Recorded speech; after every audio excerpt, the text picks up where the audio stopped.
曾经让世界惊叹的中国制造遭遇了前所未有的危机。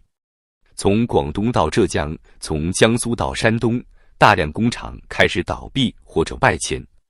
根据官方统计数据，中国制造业 PMI 已连续6个月在 50% 附近徘徊，创下近15年来的新低。这个曾经的世界工厂为什么会走到今天这个地步？让我们先看看这些工厂里工人的真实处境。在深圳某代工厂，有记者暗访发现，工人每天工作超过12小时，基本工资只有2800元，还经常被克扣加班费。更令人震惊的是，一个200平方米的宿舍里竟然挤着24个工人，每人的生活空间还不如一间牢房。而这样的情况并非个例，据劳工 NGO 统计，全国制造业工人中有 65% 都生活在类似的环境中。血汗工厂的存活，很大程度上得益于中国特殊的政治体制。数据显示，中国有 2.9 亿农民工，但能加入独立工会的不到 1%。没有工会保护，工人们连最基本的谈判权利都没有。2023年，全国制造业工人的月平均工资仅为4500元，而同期物价上涨了 8.6%， 实际工资水平不升反降。更让人担忧的是用工荒问题。统计显示，2023年珠三角地区制造业缺工率高达 35%， 年轻人宁愿送外卖也不愿进工厂。一位工厂老板无奈表示，现在招个普工都要开到5000块，还没人愿意来。但问题是，工资涨了，订单也就没了。去年以来，广东地区已有超过10万家工厂倒闭，失业工人数量突破300万。这种困境背后反映的是整个中国制造业的结构性危机。过去20年，中国凭借廉价劳动力在全球化浪潮中崛起。但现在，东南亚国家的人工成本只有中国的1/3，印度、越南的产业园区正在大量复制中国模式，而中国的制造业却还在死守低端代工，高科技领域又面临美国制裁，真是两头不讨好。看看数据就知道有多严重。2023年，越南的出口额同比增长 15%， 印度增长 12%。而中国仅增长 0.6%。更糟糕的是，据海关统计，去年一季度中国对美出口同比下降 28%， 创下1998年以来最大跌幅。大量外资工厂正在撤离中国，转向东南亚和印度。不少分析师预测，未来5年内，中国可能会失去 30% 的制造业产能。问题是，当这个庞大的制造业体系崩塌时，那些依赖工厂生存的数千万工人该何去何从？这恐怕才是让中国政府最头疼的问题。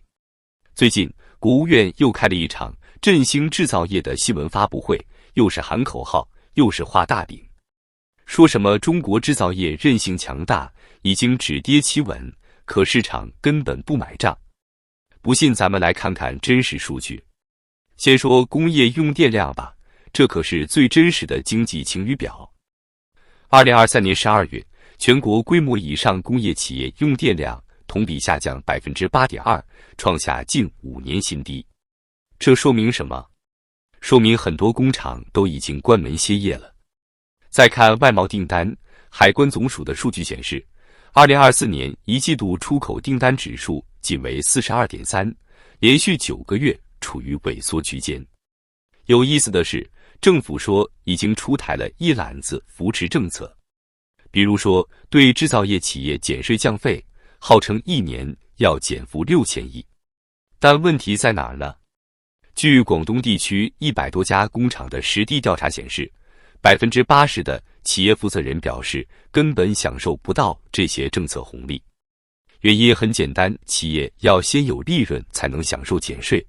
而现在的问题是连订单都接不到，谈什么减税？更让人哭笑不得的是产业升级政策。政府号召企业机器换人，搞智能制造，一台机器人动辄几10万，中小企业连工人工资都发不出来了，拿什么去买机器人？数据显示，2023年中国工业机器人销量同比下跌25%，创下历史最大降幅。所以我说啊，这些官老爷根本不懂实体经济的痛点，他们整天坐在办公室里看报告，哪里知道工厂老板的难处？在东莞一家有着20年历史的玩具厂，老板无奈地表示，以前旺季要招1000多个工人，现在只剩200人了，订单量连以前的1/3都不到。但是房租不变，电费不变，各种成本反而上涨，根本做不下去了。让我们再来算一笔账。以一个普通制造业企业为例，现在一个普工的综合成本，包括工资、社保、伙食、住宿，每月至少6000元。一条100人的生产线，光人工成本1年就要720万。但是现在的订单量，可能连500万的营收都保证不了。这么算下来，企业不是等死，就是往死里干。更要命的是融资问题。银行对制造业普遍持谨慎态度。2023年，制造业新增贷款同比下降35%，而且条件特别苛刻，动不动就要资产抵押。一位温州的五金厂老板透露，我们厂房设备加起来值2000万，银行只愿意给500万的信贷额度，利息还特别高。这点钱连原材料都买不够，更别说转型升级了。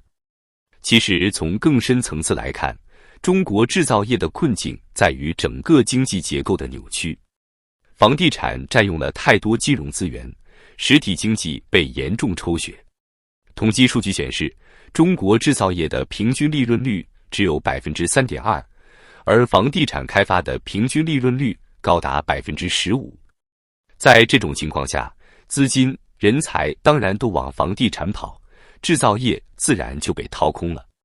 就在昨天，川普公开宣布，最早将从2月1日起对中国商品征收 10% 的关税。这一消息立刻引发了市场震动。不过说实话，这还不是最坏的消息。让我们先来算一笔更大的账。川普在竞选时曾扬言要对中国商品征收 60% 的关税。虽然现在暂时只说要征收 10%， 但这显然只是开始。根据美国商务部的统计，2023年中美贸易额为5368亿美元。如果征收 10% 的关税，中国制造业每年将额外损失500多亿美元。而如果真的涨到 60%， 那就是3000多亿美元的损失，相当于整个广东省半年的 GDP。更可怕的是，这次美国是来真的。川普已经签署了一份广泛的贸易备忘录，要求在4月1日前完成对贸易逆差、不公平贸易行为的全面审查。白宫贸易顾问纳瓦罗更是直言不讳，我们要让中国付出代价。不仅是美国，连加拿大、墨西哥这些国家都在考虑对中国商品征收 25% 的关税。欧盟更是变本加厉，除了关税壁垒，还要搞碳关税。据测算，一旦欧盟的碳关税政策全面实施，中国出口到欧盟的商品每年将增加850亿欧元的成本。这种全球性的围堵已经开始产生实质影响。数据显示，2024年一季度，已经有超过2000家外资企业宣布撤离中国或减少在华投资。其中包括苹果公司的主要代工厂富士康，计划将 30% 的产能转移到印度和越南。问题是，当这些大厂撤离后，与之相关的上下游产业链也会跟着崩溃。以手机产业为例，一个头部品牌的撤离，往往会带动200多家配套企业迁移。据不完全统计，去年以来，珠三角地区已经有超过5000家配套工厂倒闭，失业人数超过50万。更让人绝望的是，这些失业工人很难再找到新工作。为什么？因为新产业根本容纳不了这么多人。一位深圳某手机配件厂的老板说，以前我们厂一条生产线要100个工人，现在全自动化之后，只需要10个人，还都要求大专以上学历。那些初中毕业的老员工真的是无处可去。中国制造业正面临着一个前所未有的困境：对外有关税壁垒、贸易制裁，对内有成本上涨、订单萎缩。偏偏这时候，政府又在大搞共同富裕，各种监管政策层出不穷。正如一位深圳制造业企业家所说，现在的感觉就像在刀尖上跳舞，随时可能失足坠落。看来中国制造的至暗时刻还在后面。当这个庞大的制造业帝国轰然倒塌时，恐怕不只是经济危机那么简单。大量失业工人如何安置？产业空心化之后，靠什么支撑经济？这些问题可能会成为压垮中国经济的最后一根稻草。